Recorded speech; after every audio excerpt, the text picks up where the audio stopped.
এই ও জাহান্নামের কুকুর, শুনেন না? হ্যাঁ, মানে এই যে নবী দিবসটা শুরু হয়েছে না রবিউল আউয়াল, এখন বক্তাদের আর কোনো বক্তব্য নাই, কিচ্ছু নাই, খালি ওই সারাদিন গাড়িতে শুয়ে শুয়ে ফেসবুক দেখবে, একটু ইন্টারনেটে ঢুকবে, কি কার পিছনে কাঠি মারতে পারে। আমাদের এই বাংলার একজন খুব বিখ্যাত পীর সাহেব, বক্তা সাহেব, মিজানুর রহমান আজহারী সাহেব, শুনেছেন? নাম শুনেছেন? একজন বিশ্বের বড় ইসলামিক স্কলার। তিনি মিশরের জামিয়াল আজহার ফুরফুরা শরীফের মেজো হুজুর রহমতুল্লাহ আলাইহি, আবু জাফর সিদ্দিক রহমতুল্লাহ আলাইহি, তিনি কোত্থেকে পড়াশোনা করেছিলেন জানেন? জামিয়াল আজহার থেকে, বিশ্বের শ্রেষ্ঠ ইসলামিক বিশ্ববিদ্যালয়। এজন্য মেজো হুজুর রহমতুল্লাহ তিনিও আজহারি, জানেন কি আপনারা? আবু জাফর সিদ্দিক আল কুরাইশি আল আজহারি, যেহেতু তিনি জামিয়াল আজহার থেকে পড়াশোনা করেছিলেন, সেখান থেকে একজন বিশ্বমানের ইসলামিক স্কলার মিজানুর রহমান আজহারি। আমি তার পক্ষে বলতে আসিনি, কিন্তু কি একজন ইসলামিক শিক্ষিত পণ্ডিত ব্যক্তিকে কাফের আর জাহান্নামের কুকুর বলছে। আমাদের কিছু নাদান আর কিছু মূর্খ আর ভক্তরা হ্যাঁ হুজুর ঠিক বলেছে। অসভ্যর একটা লিমিট থাকে, অসভ্য ইতরামি মাধ্যমের একটা লিমিটেশন থাকে, আনলিমিটেড হয়ে গেছে। মালয়েশিয়ার সবচাইতে বড় ইসলামিক ইউনিভার্সিটি থেকে তিনি পিএইচডি করেছেন, ডক্টরেট করেছেন, মানে ডাক্তার না, ডক্টরেট। একটা বিষয়ের উপরে গবেষণা করে ডক্টরেট করা যায়, এবং বিশ্বমানের একজন ইসলামিক স্কলার, যার লক্ষ লক্ষ শিক্ষিত ফলোয়ার্স আছে। আলহামদুলিল্লাহ বলেন, প্রচুর মানুষ তার কথা শোনে, অনেক অমুসলিম তাদের কথা শোনে। সেই মানুষগুলোকে আমরা পাইকারি ভাবে কি বলছি? জাহান্নামী, জাহান্নামের কুকুর, জাহান্নামের মুনাফিক। যে বলছে সে নিজেই জান্নাতি কি নিজে জাহান্নামী, ওইটা তার কাছে জানা নাই। পৃথিবীতে আমার ক্ষমতা আছে আমি কাউকে জান্নাতি বা জাহান্নামী বলবো? আমি নিজেই তো জানি না। একজন সাহাবা যুদ্ধের ময়দানে একজন অমুসলিমকে হত্যা করছেন, গলায় ছুরি বসিয়ে দেবেন। ওই সময় অমুসলিম আর বলল, ভাই লা ইলাহা ইল্লাল্লাহ, লা ইলাহা ইল্লাল্লাহ, আমি মুসলমান, আমি মুসলমান। সঙ্গে সঙ্গে গলা কেটে দিয়েছে। নবীর কাছে সাহাবারা বলেন, হুজুর এই লোকটা একটা ওই যুদ্ধের ময়দানে একজন অমুসলিম মৃত্যুর সময় কলেমা পড়ে নিয়েছিল, তবু তাকে হত্যা করে দিয়েছে। নবী বলেন, এদিকে এসো, এদিকে এসো, তুমি এই কাজটা কেন করলে? বললে, হুজুর ও তো আমাদের বিরুদ্ধে যুদ্ধ করতে এসেছিল, কিন্তু যখন আমি ওর মারতে গেছি ও মরণের ভয়ে কলেমা পড়েছে। আল্লাহর নবী প্রচন্ড রেগে গেলেন। নবী এমনি রাখতেন না, রেগে গিয়ে বললেন, শোনো, ওই ব্যক্তি মরণের ভয়ে পড়েছে কি সত্যিকার পড়েছে তুমি অন্তরটা চিরে দেখেছো? তুমি অন্তরটা চিরে দেখেছিলে? তাহলে তুমি তার অন্তরের হালত জানো না, তার মনের মধ্যে কি আছে, তার মনের মধ্যে তার খুলুসিয়াতটা কি আছে তুমি জানো না। তুমি বাইরের থেকে কিভাবে তাকে জাস্টিফাই করতে পারো, হ্যাঁ, যে সে মরণের ভয় পড়েছে? এজন্য কাউকে জাহান্নামী, মুনাফিক, একজন হাক্কানি আলেমদেরকে গালাগালি করা হচ্ছে। আর এই নিয়ে সোশ্যাল মিডিয়া, ফেসবুক, ইউটিউবে ঢুকলে ইওর জাহান্নামী কুকুর, এ বলছে ঠিক বলেছে, এ বলছে ঠিক বলেছে। কেন রে ভাই, আমার আমলটা কি আছে? আমার নিজের আমলের তো ঠিক নাই, আমি নিজেই জান্নাতি কি জাহান্নামী জানি না। আল্লাহু আকবার। সেজন্য আমরা কাউকে জাহান্নামের কুকুর, কাউকে মুনাফিক, সিলসিলার দুশমন, আলেমদের দুশমন, মুসলমানের দুশমন, এইসব আজে বাজে কথা বলে মানুষকে ভুল বোঝানো যাবে না। আমরা কেন একজন অমুসলিমকে আমার কাছে টেনে নিতে পারি না? বিশ্বনবীর মসজিদে ইহুদিরা আসতো না, আসতো না? বলুন, জোরে বলুন। ইহুদিরা আসতো, মুশরিকরা আসতো, মুশরিক মহিলারা আসতেন। আল্লাহ নবী কোলে টেনে নেননি, তিনি খেতে দেননি, তিনি দস্তরখানে বসিয়ে দেননি। মদিনার মসজিদের ভিতরে এসে ইহুদি পেশাব করে যাননি। এরা বর্তমান যারা জাহান্নামের কুকুর বলছে, এরা তো নবীর যুগের লোক হলে তো ওকে সঙ্গে সঙ্গে মুন্ডু কেটে উড়ে দিত মদিনার মসজিদে পেশাব করার দায়। ইসলামটা হচ্ছে বট মাইন্ডেড, আর আমরা ন্যারো, এত ছোট মন। আমি জান্নাতি, আমার বাপ জান্নাতি, আমার দাদু জান্নাতি, আমার তরিকা জান্নাতি, সব জাহান্নামের কাফের, সব কুকুর। কেন এগুলো বলবো কেন বাবা?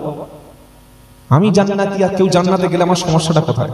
হ্যাঁ, সকলকে মনের কাছে বড় জায়গা। ইসলাম কি বলেছে? আল্লাহ, রসুল আর কোরআন শুধুমাত্র মুসলমানদের নয়। প্রচুর মুসলমান মনে করে যে আল্লাহ নবী মুসলমানদের নবী। ভাই শুনেছেন? আল্লাহ শোনাচ্ছে ইয়া আইয়ুহান নাসু ইন্নী রাসূলুল্লাহি ইলাইকুম জামিআ। 9 নম্বর পারা 9 নম্বর পৃষ্ঠা 12 নম্বর লাইন 157 নম্বর আয়াত, সূরার নাম আরাফ। আল্লাহ বলছেন ইয়া আইয়ুহান নাসু ইন্নী রাসূলুল্লাহি ইলাইকুম জামিআ। বিশ্ববাসী, মুসা নবী ছিল সেই এলাকার নবী, ঈসা নবী ছিল সেই এলাকার নবী, দাউদ ছিলেন সেই এলাকার নবী, সুলাইমান ছিলেন সেই এলাকার নবী, ইউসুফ নবী ছিলেন আঞ্চলিক নবী, ইয়াকুব ছিলেন অঞ্চল ভিত্তিক নবী, ইব্রাহিম ছিলেন অঞ্চল ভিত্তিক নবী, ইসমাইল ছিলেন এলাকা ভিত্তিক নবী। কিন্তু আমি নবী শুধুমাত্র মক্কার নবী না, আমি নবী শুধুমাত্র মদিনার নবী না। তাহলে নবী কি নবী? জোরে বলেন। বিশ্ব নবী। জোরে বলেন না কি নবী? ইয়া আইয়ুহান নাসু ইন্নী রাসূলুল্লাহি ইলাইকুম জামিআ। হে বিশ্ববাসী, ও হিন্দু, ও খ্রিস্টান, জৈন, বৌদ্ধ, নাসারা, সাদা কালো, দেশি বিদেশি, পৃথিবীর সমস্ত মানুষ, যে মানুষদের জন্য, বিশ্ববাসীর জন্য, সমস্ত মানুষের জন্য আল্লাহ রাব্বুল আলামিন আমাকে নবী করে পাঠিয়েছে। আর আমরা কি বললাম? আমি জান্নাতি, আমার সঙ্গে আমার তরিকা জান্নাতি, আমার দল জান্নাতি, আর যারা আমাদের পিছনে তাকবীর দেবে তারাও জান্নাতি। এই চিটিংবাজি কেন? কেন এই চিটিংবাজি ভাই? সব লোক তোমার দলে থাকবে কোনো মানে আছে? আল্লাহর নবী তো কোনোদিন কাফের মুশরিকদেরকে জাহান্নামী বলে তাদেরকে মসজিদ থেকে বার করে দেয়। তাহলে নবী শুধুমাত্র মুসলমানদের নবী নয়। আবার আল্লাহ বলছে পারা নাম্বার 22 সূরার নাম সাবা আয়াত নাম্বার 28, আবার আল্লাহ বলছে কি? ওয়ামা আরসালনাকা ইল্লা কাফাতাল লিন্নাস। ও বিশ্ববাসী, বিশ্বের সমস্ত মানুষদের জন্য আমি আপনাকে পাঠিয়েছি। বলুন সুবহানাল্লাহ। আপনি গোটা বিশ্ববাসীর নেতা, শুধুমাত্র মুসলমানদের নবী আল্লাহর নবী নন, তিনি অল ওভার দা ওয়ার্ল্ড, সারা পৃথিবীর জন্য বিশ্ব নবী। জোরে হবে না সুবহানাল্লাহ? অনেকে মনে করে কোরআন মুসলমানদের কিতাব, কোন খ্রিস্টান, কোন হিন্দু, কোন বৌদ্ধ, কোন নাসারা, ইহুদি এরা কোরআন পড়তে পারবে না, কোরআন শুনতে পাবে না, এমন কথা আছে কোরআনে? কি গো, কি বলছেন আল্লাহ?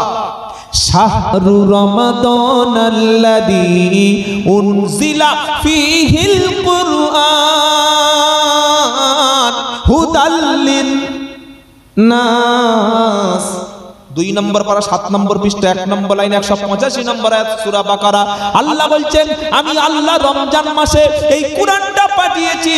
শুধু মুসলমানরা পড়বে, ইমাম সাহেবরা পড়বে, মৌলবীরা পড়বে, বক্তারা পড়বে, নবীর উম্মতেরা পড়বে। এজন্য কি মনে হচ্ছে তাই? হ্যাঁ ঠিক বলেছেন। কি বলছেন আল্লাহ?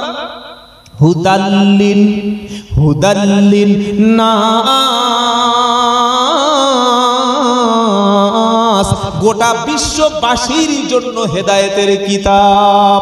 সুবহানাল্লাহ বলেন, বলুন না সুবহানাল্লাহ।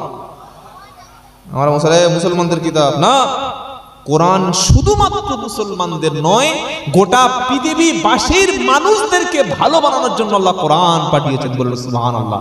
তবে কোরআন থেকে হেদায়েত কারা হবে এটা আল্লাহ বলে দিয়েছে। কি ভাই শুনছেন? আলিফ লাম মিম যালিকাল কিতাবু লা রাইবা ফীহি হুদাল্লিল। হ্যাঁ, মজা বুঝলে তবে মজা লাগে। হুদাল্লিল মুত্তাকিন, এই কিতাব কোনো সন্দেহ নাই, ভুল নাই। আর মুত্তাকি পরেজগার খোদাভীরু ব্যক্তির জন্য কোরআন হেদায়াত। জোরে হবে না? রসুল সবার, মুসলমানদের রসুল শুধু না, কোরআনও, জোরে বলেন, কোরআনও সবার। আচ্ছা আল্লাহ, মুসলমানদের আল্লাহ, হ্যাঁ কি গো? আলহামদুলিল্লাহি রাব্বিল আলামিন। এটা নামাজে পড়ি তো নাকি বলি? আলহামদুলিল্লাহি রাব্বিল মুসলিমিন। এরা নামাজে পড়লে পিছন থেকে লোকমা দেবে না? ও হুজুর কি বলছো, গাঁজা মাজা খেয়েছে নাকি? কি গো, কোরআন খুললেই আলহামদু বলেন না আমার সাথে। কোরআন বলবেন না তো কি বলবেন? বলেন আলহামদু আলহামদু। 40 বছর নামাজ পড়েছে একটা মুসাল্লি, চাচা সূরা ফাতিহা জানা আছে? হ্যাঁ বলো আলহামদুলিল্লাহি রাব্বিল আলামিন। এরকম একটা যোগ্য ইমাম সাহেব দেখে মসজিদে আর আলাফালা পড়ছেন কেন? হ্যাঁ, প্রত্যেকটা মসজিদে এখন যোগ্য ইমাম আছে। আর আপনাদের যা মসজিদ, আমি এসেছিলাম, ওই আমার ওই সাহেব দেখাচ্ছিলেন মসজিদের যিনি দায়িত্বে আছেন, সবাই আছেন, কি ছিল আর কি হলো? আলহামদুলিল্লাহ বলবেন না? মসজিদে ঢুকলে মনে হয় আল্লাহর জান্নাতে পৌঁছে গেছি। সুবহানাল্লাহ বলেন। জান্নাত তো চোখে দেখি নাই, আল্লাহ বলছে জান্নাতের সৌন্দর্য, সুখ, জান্নাতের নয়নবিরাম দৃশ্য এটা চোখে দেখা যায় না, কল্পনা করা যায় না।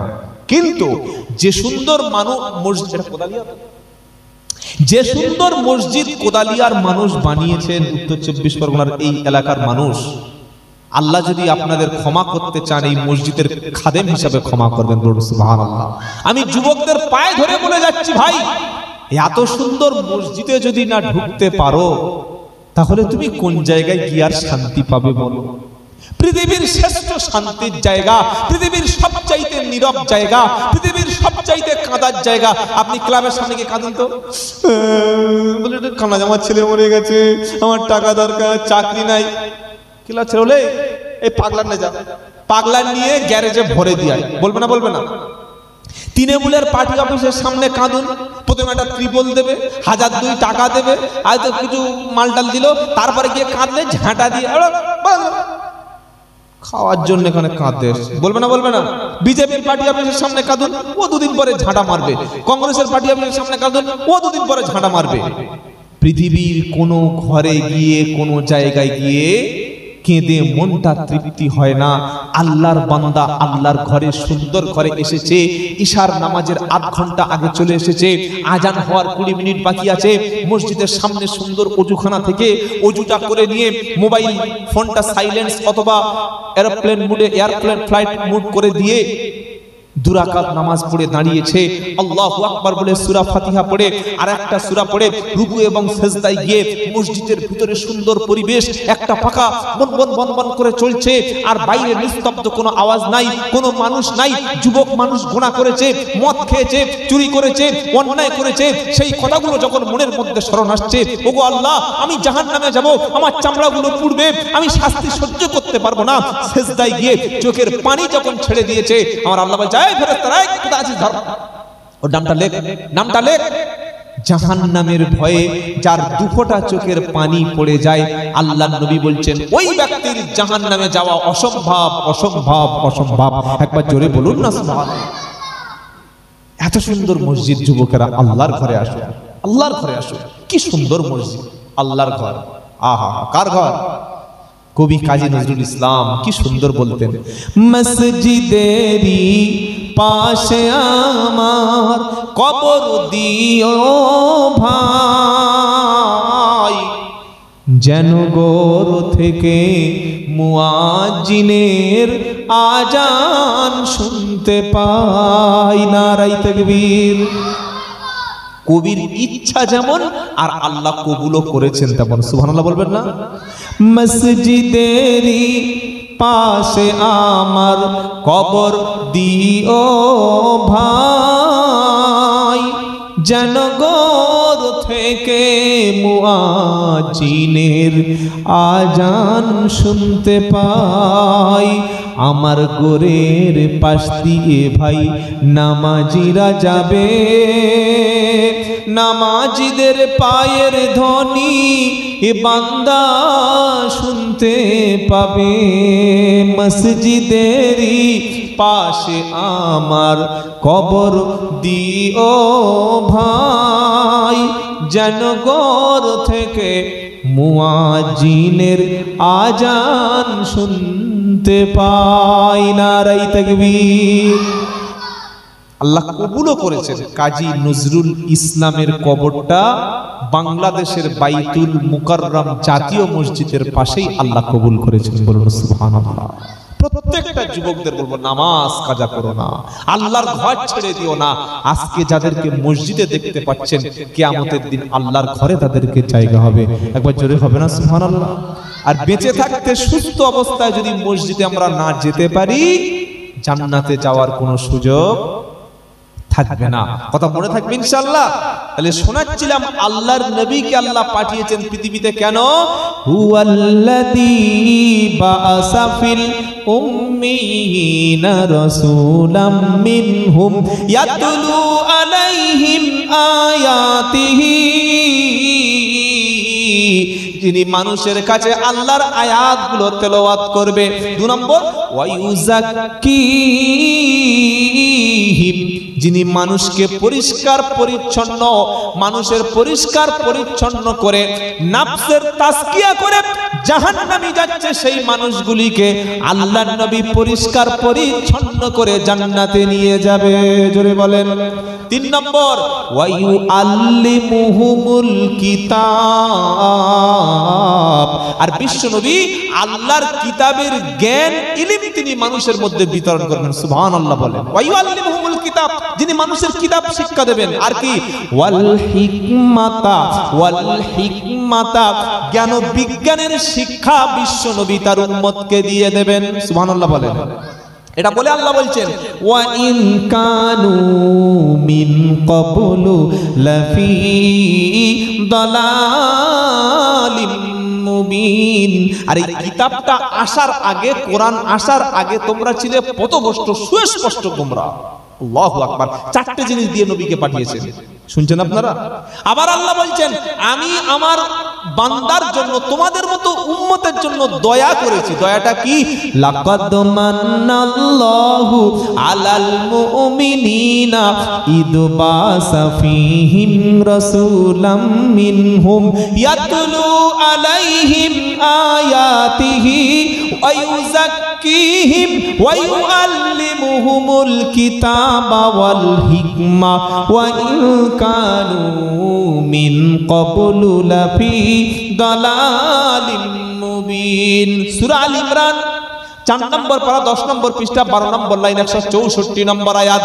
লাকাদ মান্নাল্লাহু আলাল মুমিনিনা ইদ বাআসা ফীহিম রাসূলাম মিন আনফুসিহিম। সুবহানাল্লাহ। আল্লাহ বলছেন মুমিনদের উপরে আমি আল্লাহ দয়া করেছি। দয়াটা কি? লাকাদ মান্নাল্লাহু আলাল মুমিনিন ইদ বাআসা ফীহিম রাসূলাম মিনহুম, তাদের মধ্য থেকে, আমার বান্দাদের মধ্য থেকে তোমাদের কাছে রাসূল পাঠিয়েছি। সুবহানাল্লাহ বলবেন না? আর ওই রাসূল কি করে?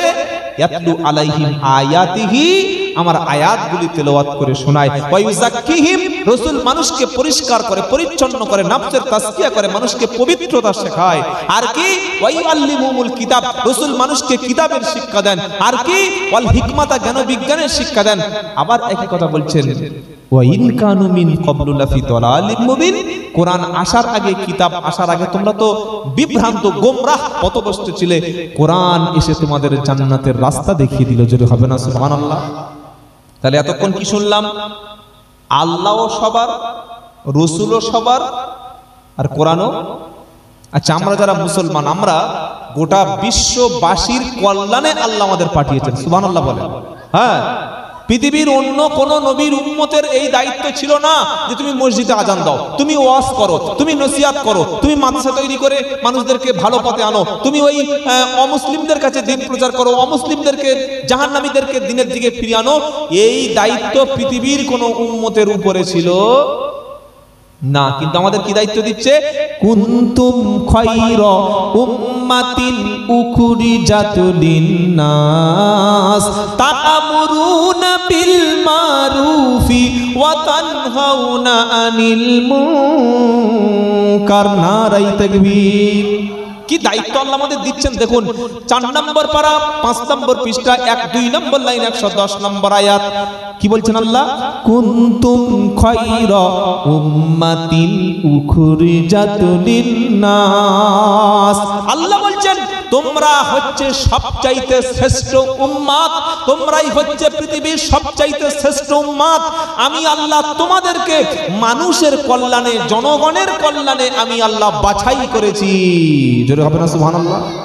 আমাদেরকে কে বেঁচেছেন? নিজের থেকে আমরা এসেছি নাকি? কি গো, আল্লাহ আমাদের বেঁচেছেন মানুষের কল্যাণে। তোমরা কি কাজ করবে? তা'মুরুনা বিল মা'রুফি ওয়া তানহাউনা আনিল মুনকার, যত সৎ কাজ আছে, ভালো কাজ আছে আদেশ দেবে। আর কি? অন্যায়, অপকর্ম, অসৎ কাজ থেকে মানুষকে বিরত রাখবে। একবার সুবহানাল্লাহ বলবেন না? কিছু কিছু এলাকায় বাবা গিয়ে দেখি জলসায় 20 জন, আর মেলায়, জোরে বলেন, মেলায় কত কত হাজার। ওই এই উত্তর 24 পরগনার ওই জায়গাটার নাম ভুলে যাচ্ছি, সম্ভবত ওই মসলন্দপুরের দিকে, ওই দিকে হবে। সেদিন ছিল ওই আইপিএল খেলার একদম ফাইনাল খেলা। আইপিএল খেলা হয় না, ফাইনাল। তো জলসায় ঢুকছি, দেখি মেলায় হাজার খানেক নারী আর পুরুষ, আর মেয়েরা যা ড্রেস পরেছে, ওই ড্রেস কোন স্ত্রীরা স্বামীর কাছে পরে বলে খুব মানে কম মনে হয়। এবার বুঝে নিন কি ড্রেস পরেছে, জলসায় পরেছে মুসলমানের মেয়ে। অমুসলিমদের কথা আমার বলার দরকার নেই, বলবো না, মুসলমানের মেয়ে ওই রকম হট ড্রেস পরে জলসায় ছেলেদের সামনে ঘুরছে। আমার গাড়িটা পার করতে গিয়ে কমিটির ছেলেদের ঘামবার হয়ে গেছে, ঢুকতে পারছে না, এত ভিড়, হাজার হাজার ছেলে বলে।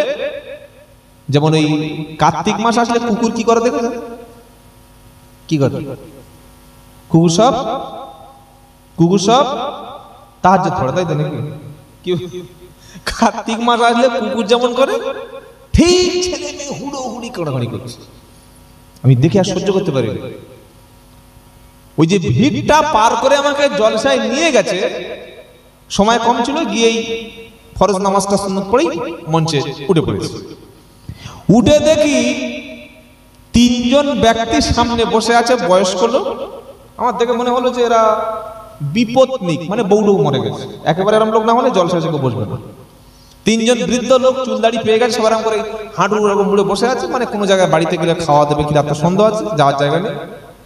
আর প্যান্ডেলের এই শেষের দিকে দিকে একটা কুকুর রকম করে বসে আছে হাঁটু। তাহলে কজন হলো? কজন?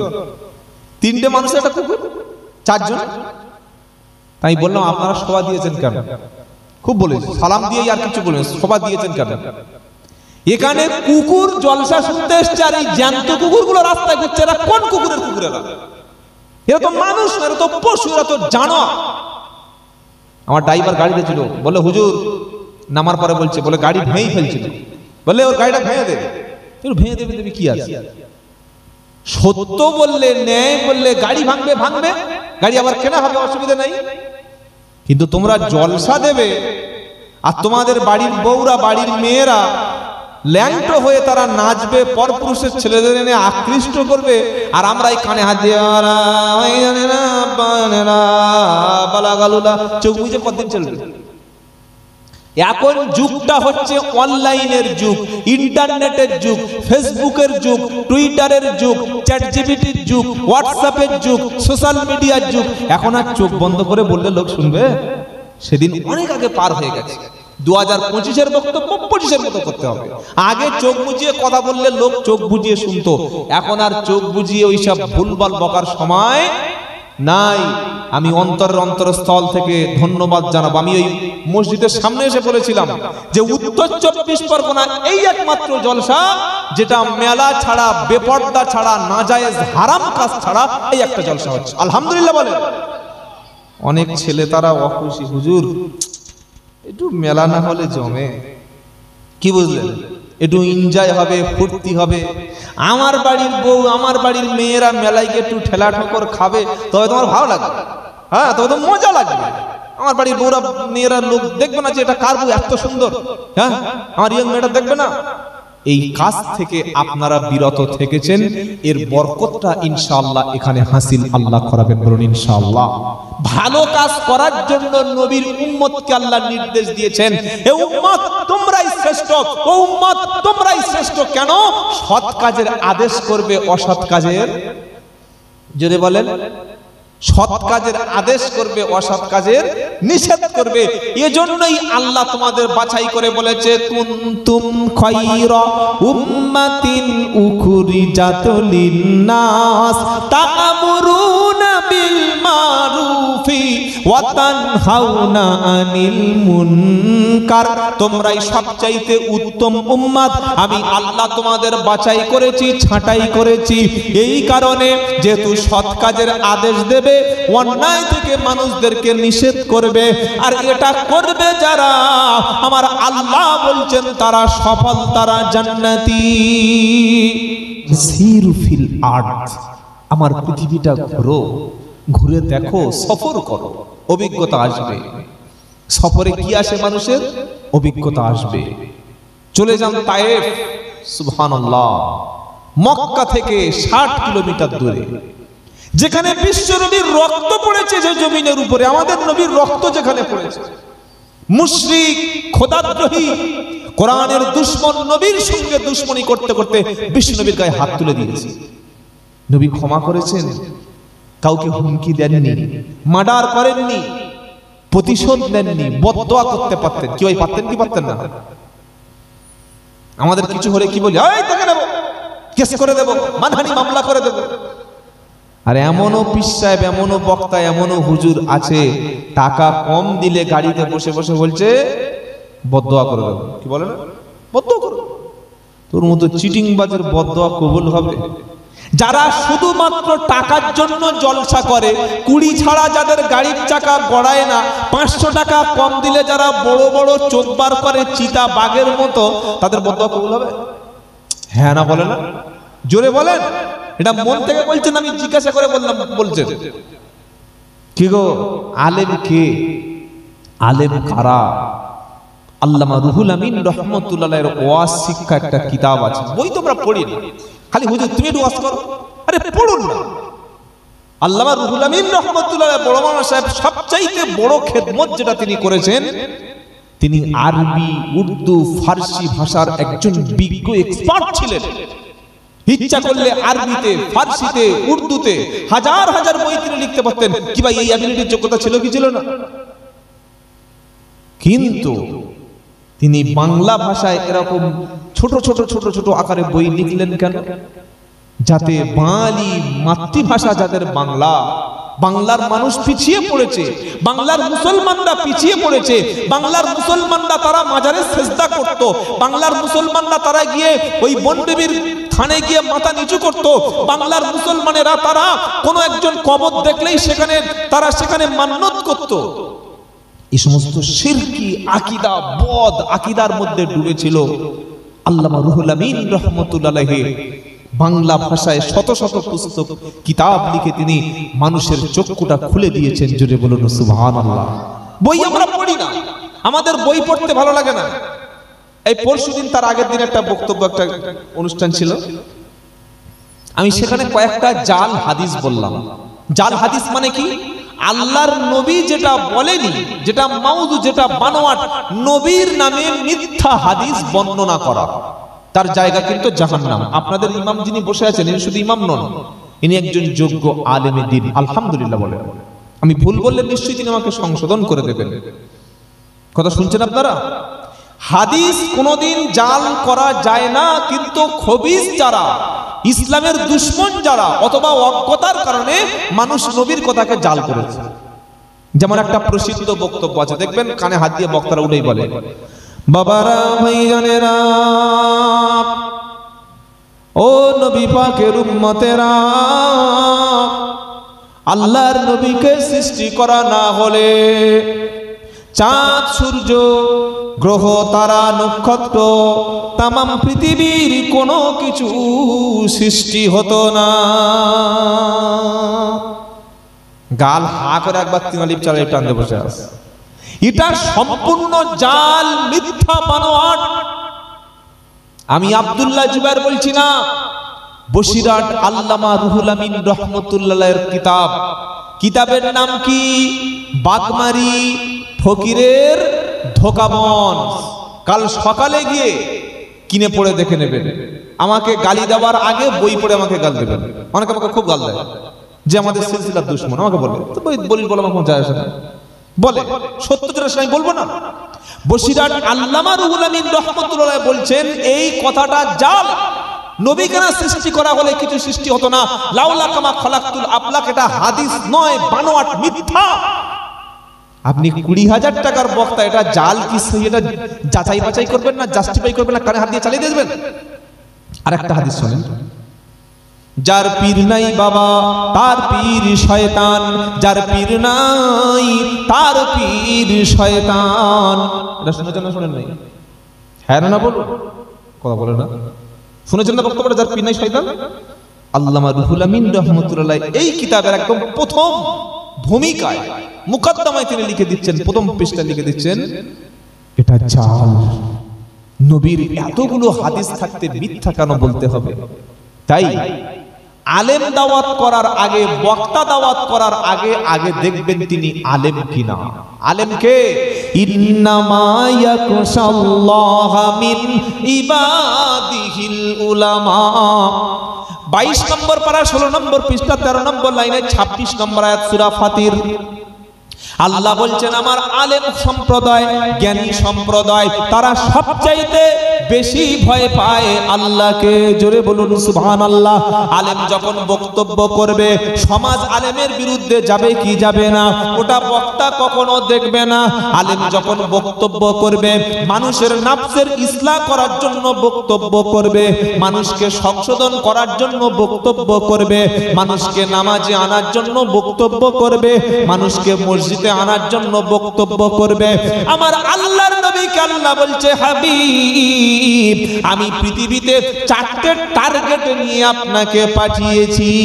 জোরে বলুন কি টার্গেট? হুয়াল্লাযী বাসা ফিল উম্মিনা রাসূলাম মিনহুম ইয়াতুলু আলাইহিম আয়াতিহি ওয়া ইউযাক্কিহিম ওয়া ইউআল্লিমুহুমুল কিতাবা ওয়াল হিকমা ওয়া ইন কানু মিন ক্বাবলু লাফি দালালিম মুবিন। 28 নম্বর পারা সূরা জুমা দ্বিতীয় আয়াতে আল্লাহ বলছেন হুয়াল্লাযী বাআসা ফিল উম্মিয়িনা রাসূলাম মিনহুম। উম্মিদের মধ্য থেকে, নিরক্ষরদের মধ্যে থেকে, আরবের মক্কার মানুষ যাদের কোনো অক্ষর জ্ঞান ছিল না, তাদের মধ্য থেকে এমন একজনকে তোমাদের কাছে রাসূল পাঠিয়েছি, যিনি গিয়ে কি করলো? ইয়াতুলু আলাইহিম আয়াতিহি, আমার আয়াতগুলি আমার বান্দাদের সামনে রাসূল পড়ে শোনালে। 3 ঘন্টা বক্তব্য হলো 25,000 টাকা বাজেট, একটা কোরআনের আয়াত নাই, একটা হাদিসের ইবারত নাই। কি বক্তব্য হচ্ছে?